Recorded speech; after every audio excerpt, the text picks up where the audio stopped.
Magandang umaga mga ka-happy hour. Narito ang mga balita para sa MBC TV Network News Update 9 AM edition. Posibleng link sa paihi ng petrolyo sa Navotas at Laguna, iniimbestigahan ng PNP. Yan ang MBC TV Network News ni Edniel Parosa.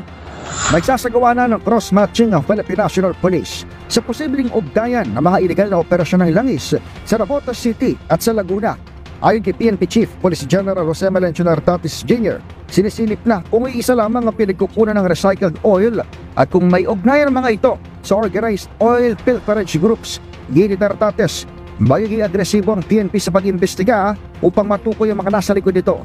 Magunit ang 9 na individual ang narasto na highway patrol habang 65,000 liters ng diesel na nagkakahalaga ng 9.75 million pesos ang nakumpiska sa isang raid sa Navotas Fishport Complex. Sabi sa kamkrami ni PNP spokesperson, Police Brigadier General Randolph Tuanyo, inaalam na rin kung sino ang may-ari nito. Immediately or today sa Marina para alamin yung pinaka-may-ari registered owner na sa vessel at sa DOE para naman sa documentations. Bukod po sa kababayan ng PDE System at Illegal Trading Petroleum Products, at kung ito ay makasok din sa paglabag na batas ng Pamansaligang 33, yung tinatawag natin ako. Pagtapos ito, isang paihi naman sa loob ng resort compound sa Laguna ay nagresulta sa pagkakaaresto ng 6 na suspect. 2 sa kanila ang dinala sa ospital matapos masaktan ng tumalon mula sa itaas na tanker sa kasagsagan ng pagsalakay ng otoridad. Ayon sa PNP, maaaring magsilbing mahalagang lead itong panibagong kaso. Sa kabuuan, umabot na sa 15 kaso ang naisasampa ng PNP sa 34 na suspect kaugnay ng hoarding at profiteering ng langis. 5 rito ang mula sa Eastern Visayas, 4 sa Bicol Region, 3 sa NCR, 2 sa Central Luzon at 1 sa Davao Region. Para sa MBC TV Network News, ako si Edniel Parosa, D0H. Una sa Pilipinas, una sa Pilipino.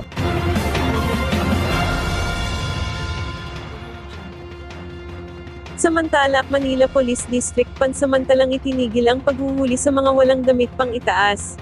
Pansamantalang itinigil ng Manila Police District ang panghuhuli sa mga walang pang-itaas na damit habang sila ay nasa labas ng kanilang bahay. Ayon sa MPD, nais muna nilang humingi ng ilang paglilinaw sa ordinansang ipinapatupad sa nasabing lungsod. Una rito, ay umani ng batikos ang ilang ginawang panghuhuli ng mga barangay sa isang lalaki na walang pang-itaas na damit habang naghahalo ng simento. Magugunit ang ipinag-utos ni Interior Secretary John Vic Remulla ang paghihigpit sa Metro Manila, gaya ng pagbabawal sa pag-iinuman sa kalsada, paninigarilyo, curfew sa mga bata, ganon din ang pagbabawal sa walang damit pang itaas. At yan ang mga balita para sa MBC TV Network News Update 9 AM edition. Abangan ang mga susunod na balitaan mamaya para sa 10 AM edition.